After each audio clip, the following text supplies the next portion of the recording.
Welcome to the Inspire to Invest podcast, where we're sharing stories from real estate investors and how investing has changed their lives. This episode of the Inspire to Invest podcast has been brought to you by True Capital Real Estate, Strategic Success Consulting, and Infinite Real Estate Results.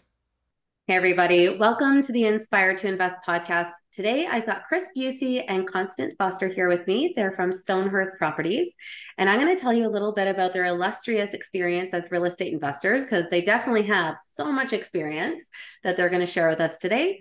So for Kris, he is a real estate developer from Victoria, BC, and with his partner, Sari, he became a full-time real estate investor with her back in 2019 after 22 years working for the Royal Canadian Navy. He was able to transfer a lot of these skills working as a project manager on their various developments. They currently have several long and short-term rentals in Canada and also abroad. And in total, these projects encompass, I should say, over 170 lots with a combined gross revenue of more than 120 million. So I'd say that's pretty fabulous. It's been 4 years. I think everyone would like to make that kind of money in 4 years. And in terms of Constance, so after being married for 20 years and then divorcing, she found herself, like many others, needing to rebuild her life and her career. And she turned to real estate. So after doing some smaller renovation and duplex projects, she learned about private lending. So really speaking my language. And she really found that there were so many opportunities that she could offer that was better than the banks and providing that win-win for various private lenders. So since focusing on real estate full-time, she has raised more than $35 million in capital, and she has launched a mutual fund trust, which she'll talk to us a little bit more about, that give investors the opportunity to use cash along with registered funds. And she is currently focusing on a combination of single-family home builds, luxury rentals, land assemblies, and also a project of 76 townhouses. So she's busy. So thank you so much, Kris and Constance, for being here today. How are you? Great. Thank you. Thanks for having us. Yeah, thank you. Yeah. And I know, Constance, you're joining us from Curacao. So I am. So it's a little hot over here. But yeah, no, thank you. Great to have the internet available so we can join the call. Yes, I know I talked about it a little bit on your bios and your intro, but can you take us back a little bit in terms of what the actual catalyst was that motivated both of you to start investing in real estate? Obviously, you had kind of independent paths and now you've joined forces, but maybe you can speak to what that moment was that really motivated you to start down this new career path. Yeah, I'm happy to start. So back in 2018, Scott McGilvery was doing his road tour around BC, like many people in Keyspire, and Sari just happened to see it on, I think it was Facebook or somewhere, saw the ad. So we went to his little, whatever it was, 3 hour show thing he did, and Yeah. at that point we were already had a couple rental properties, but it was just to pay the mortgage. We Yeah. weren't planning on doing it full time or anything like that. But once we saw him speak, we just realized that, hey, we're doing something right here. So we signed up for the 3-day workshop, and then Yeah. it was history from there. We decided Yeah. to go full out. How about you, Constance?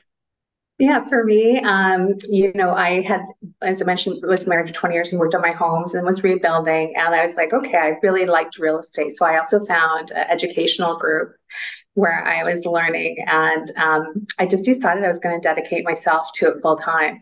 There's that saying, if you've always done you always do what you've always done, you're always going to get what you've always got. So I definitely just decided to give it a go, and realize the value of partnering with other people, right, to really like bring about change. So I've been very lucky to align myself with some great partners. So how did you guys actually end up partnering up?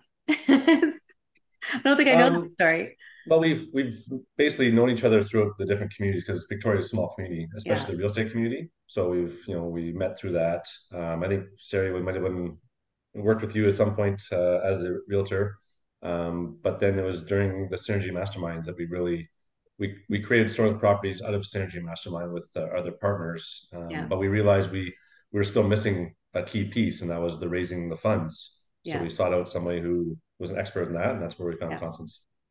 Yeah. So in terms of transitioning to this full time, obviously you guys had different backgrounds. What would you say, like, did you jump into that full time, or did you kind of straddle another past position at the same time while you were getting things started? For me, I actually was focusing on multifamily and everything. Like my focus is everything is relationship and, being involved. And it's amazing because we don't know what we don't know. So it's only through conversation and interacting.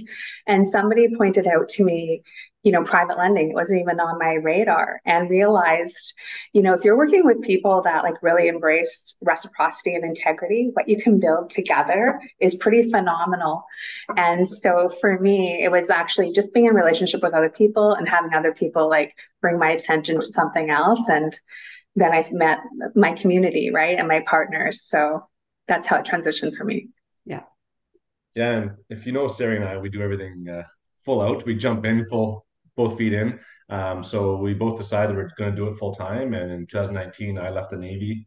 I cashed my pension out. So I used my pension money to build our first house and then went on from there. And Sari, she left her corporate job to become a realtor. And so we had no safety net and just jumped right in, and we knew we had to make it work. So how did that look like then, from going from a single family property that you built to now you're working on a subdivision?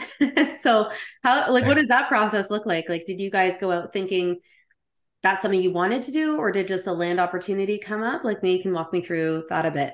Yeah, just again, it's Sari. She's crazy at finding great opportunities and pushing me past my limit. So yeah, we built the one house, and because of the market shift, we were buying turnkey rentals, but it wasn't making sense anymore. So we thought we'd just build them. We'd JV, build 10, 20 single family homes and JV them all out. That was our plan. But then Sari saw this one property and saw how the numbers made sense and said, if we can build two houses, why can't we build 44? And why not? yeah, so that's where we went. Now, and for you, Constance, like obviously we've worked together in the private lending space, but for anyone that's watching that may be unfamiliar with the kinds of opportunities that exist in this capacity, can you shed a little bit of light on how that would work for someone that's never done it before? Sure. Like, I think it's really important that you get to know like the people behind the project. Because integrity is a very big part of it. Find out a lot about their reputation and how long they've been doing it. It's great to have a community so that you can go out and ask the community what they know about that particular team. So I think that's kind of the first place to start. And then it's about education as well. So, I'm always happy to like walk people through some of the stuff to get them like started in the process, places to look. But it's education, and the education never stops. But if you can kind of find your community, find your people to talk to and learn about projects, then you can find out about there's different types of opportunities. There's short-term lending. There's opportunities to do secured lending like mortgages. A lot of people don't know that they can use cash or registered funds to actually hold a mortgage for somebody just like the bank and be making more than what you would make at the bank. And other people don't know that they can also take charge of their registered accounts by putting it into a self-directed account. They're able to lend it out for things again like mortgages or mutual fund units where you can participate in different projects from like land development to income producing assets. So I'm always happy to like help people get started on that path, lead them and like give them some resources to follow up so people can reach out to me and I can help get them started. Yeah. Now, I don't know if this is something you can answer or not from a securities compliance perspective, but are you able to shed any light on what the difference in returns would look like?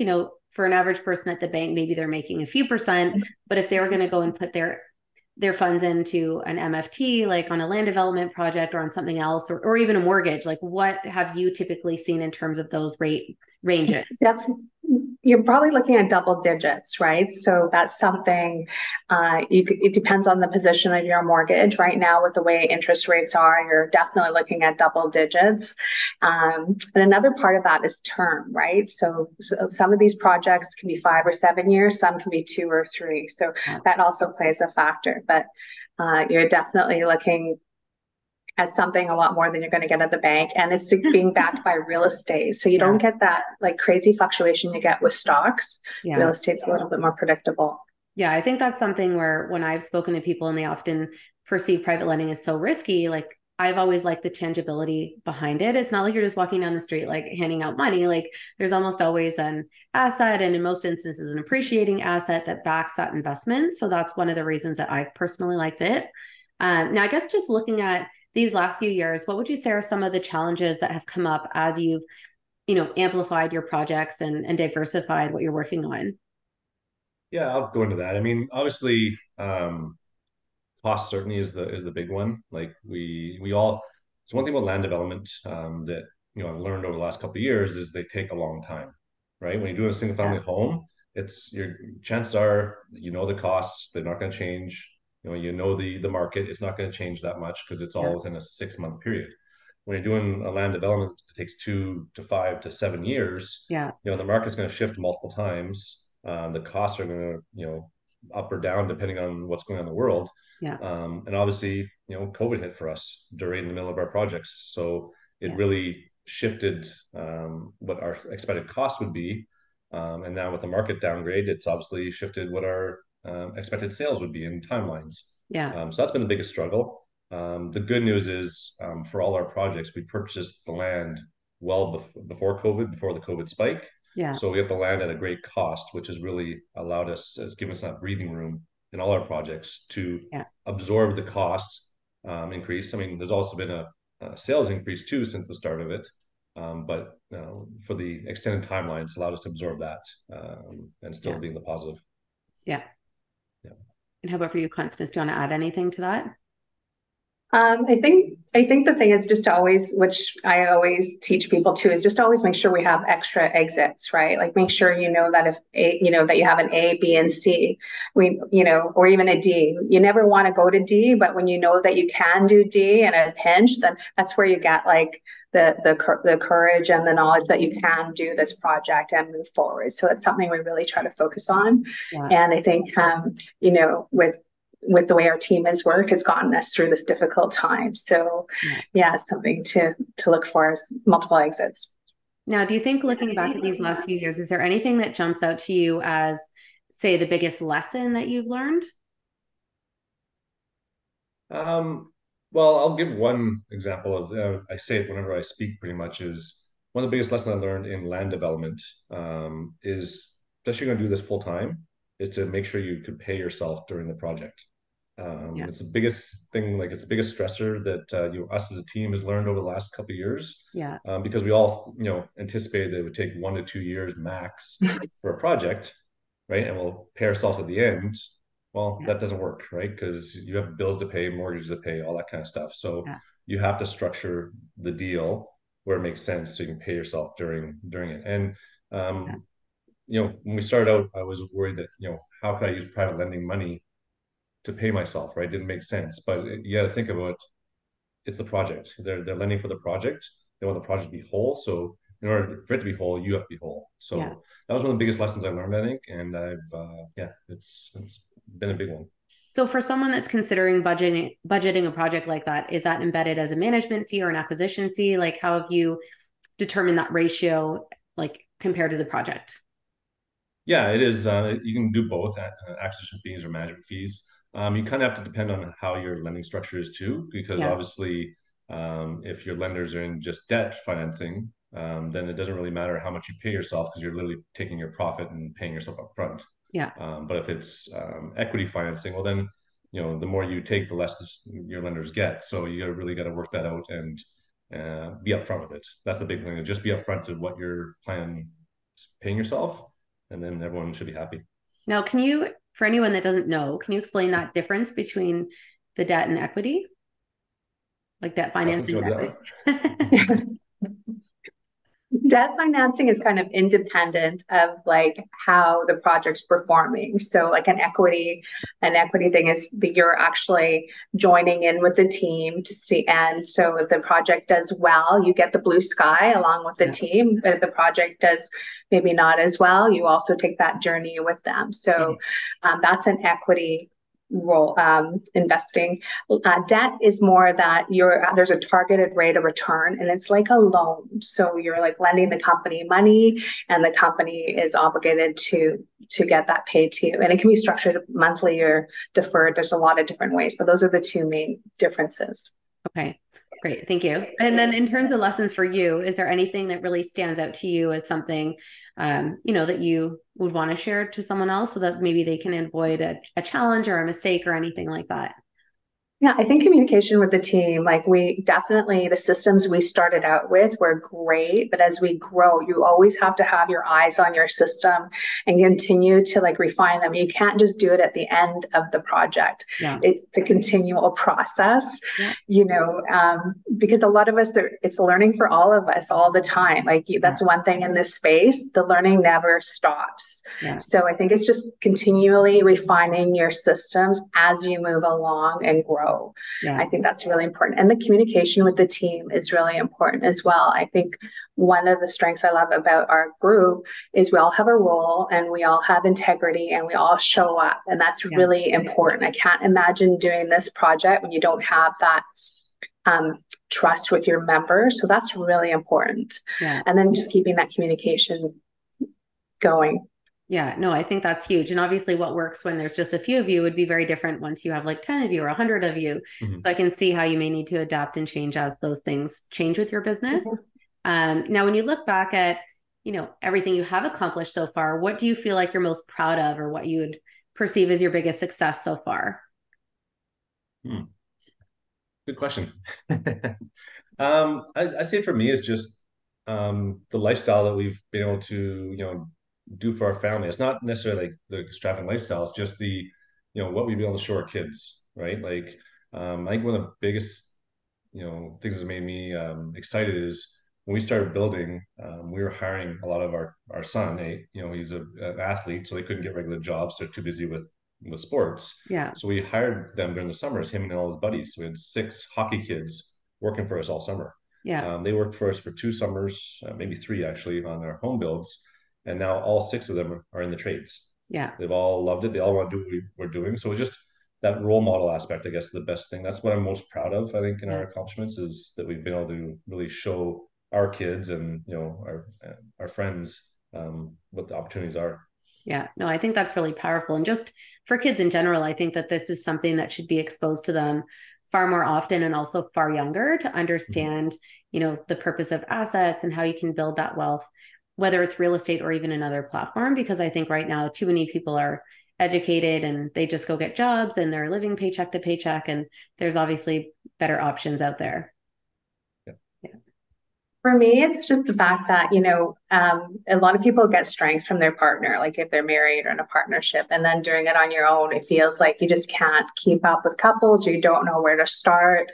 And I think the thing I'm most proud of is realizing you can do it on your own and because you can align yourself with other people that are aligned with you, right? Where your partner may or may not be, and that could be a detriment. So, you can do this on your own and you can start small and then you can start building other relationships and build your own wealth. So I think that's kind of a big thing for me that just step into it and, opportunities come. Yeah, no, I love that. So with that being said, we're just going to take a really brief break for a word from our sponsors and we'll be right back. Hi, my name is Carlene Sue, and I'm the CEO of True Capital Real Estate. Our mission is to help busy professionals build lasting wealth. We focus on multifamily purpose-built rentals as a strategic and accessible investment strategy. Our goal is to demystify real estate investing and be your trusted partner to handle all aspects from beginning to end. Because after all, it's not actually about real estate. It's about having a robust and secure financial future so you can focus on the people and things that you care about the most. Thanks again for following along with this episode of Inspired to Invest.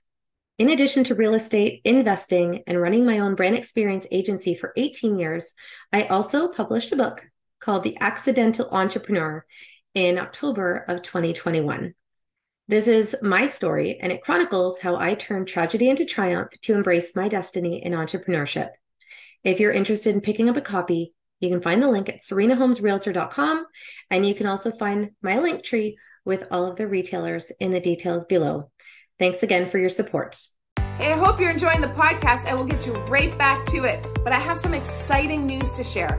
Myself from Strategic Success and Corey McKinnon from Infinite Results have banded together so we can bring to you an amazing platform where you can learn and grow and have support on your real estate journey. We're building a community, we're building the help and the support, we've got the coaching for you, we've got the content. So if you want more information and see how it can help you on your journey, click the link below in the show notes or click the link in my bio for more information. Hey everybody, welcome back to the Inspire to Invest podcast. I have Kris Bucci and Constance Foster here from Stone Hearth Properties and Five Oaks Land Development, and they're sharing their experiences as real estate investors and how they started to build these very significant, sizable projects out in Victoria, BC, but also holding properties really around the country and around the world. So with that being said, you've shared some of the things pertaining to your challenges and lessons. But when you look at now these last few years, what would you say is the craziest thing that's actually happened to you as a real estate investor so far? I feel like it's always a fun one. That's some pretty interesting responses. I think just how fast we've gone in such a short time. Like really, I mean, actually one example is, we talked to one of the guys that works for us. He's been in the excavation world for 60 years. Yeah. And he's really walked us through the construction side. Like he basically mentored me throughout the whole process. Yeah. And I really, obviously we pay him well, but I felt I owed him more because I know he saved us probably millions of dollars in mistakes. Yeah. So I really want to do something for him. So I was talking to Sari about, well, just wait, see how it goes. And then he calls me that same night, just out of the blue. And he said, I need to thank you, Kris. The work you've done, the project you've given me has given his son, focus, because his son started working in the business as well at 19, but had no purpose, no alignment. And then he started working on one of our projects and he took ownership of it and he was there every day and he was working. And now he's going off on his own now as of yesterday, actually. Yeah. So it was a neat feeling, right? It was just, I know it's not crazy outlandish, but it was just a neat feeling to see that and the power of this. Yeah, no, it's huge. I don't know if I'm looking for an example, it's probably something more just like when I was first starting out and just having to have a grit, determination, like to put in the time because, I wasn't starting with a lot of resources. So I had more time than money. So I was definitely, I knew I was sleeping on the floor, I knew to get somebody else's old kitchen and repurpose it and learn how to tile and plumb and do all of that. Just honestly, my mindset was, what, like I can just give it a go. And if it doesn't work, I can always hire somebody. So I would say just kind of, it's more just actually getting my hands dirty and getting down and getting things done at the beginning. Yeah. Well, I think that's the thing. It's not unusual for a lot of investors to start out where they have the time, but they don't have the money, right? So they will have these unusual circumstances or sacrifices that they'll make, but it's all short-term pain for long-term gain, of course. Now, when you look back at the education and mentoring that you have received, what would you say is the best advice that you've gotten in these last few years? For me, it's just honestly to take action, right? I mean, we've all, been taught the mechanics of everything and everything else, but until you take action, there's really nothing going to happen, right? We've all seen people that have paid tens of thousands of dollars for education but aren't doing anything because they just don't take action. So I think that's the biggest takeaway I've always gotten from people. I agree with that. I think the one thing is like the learning never stops. Like honestly, you never think that you're there because there's always going to be more to learn and you can always learn more from others. But in doing action, when you're actually in it, you're learning a lot more. Like a mutual fund trust. I didn't know what a mutual fund trust is for our purpose like a year and a half ago. Ask me about mutual fund trust today. I know a lot more about it and I continue to learn more. I think it's really important to realize too, for people that are starting out, is sometimes you don't need to have all the answers, is that you need to have the people though that have the answers that can help bring it together. So like in our mutual fund trust, we work with a securities lawyer, we work with Axiom advisors, we work work with like a whole team of people that bring it all together. So if I don't know the answer, they do, that's their job. So I think that's a really important piece too. Yeah, I think that's really smart. And just going back to that, like when you are a real estate investor, there are constantly things changing. Like the housing market's very fluid. The government's very involved in legislation and the official plan and all of these different things. So I think even if you think you've got a handle on it, like CMHC wants to change their rules today. So, there's just all these things that are constantly happening. And that's why I think it's also so important to be part of these communities and groups where you can share those resources, because otherwise, like, you could find yourself behind or make a mistake or something like that. Now, in terms of how real estate investing has changed your life, I know, Christy, like you spoke to that a little bit, but how would you kind of outline that for yourself? And what does financial freedom look to you? I know that you guys are still in the weeds a little bit with your projects, but, what would you say, what will that look like when you can be like, I've made it, I've arrived? I think for us, it's I think the fun part is I think we're closer than we think. It doesn't feel like it right now because, like you said, we're in the weeds quite a bit right now. But for me, it's just being able to do the projects I want to do when I want to do them, right? Yeah. Like we're not going to retire. That's just not in our blood. Yeah. But do I want to be doing, 170 units a year or, Yeah. No, of course not.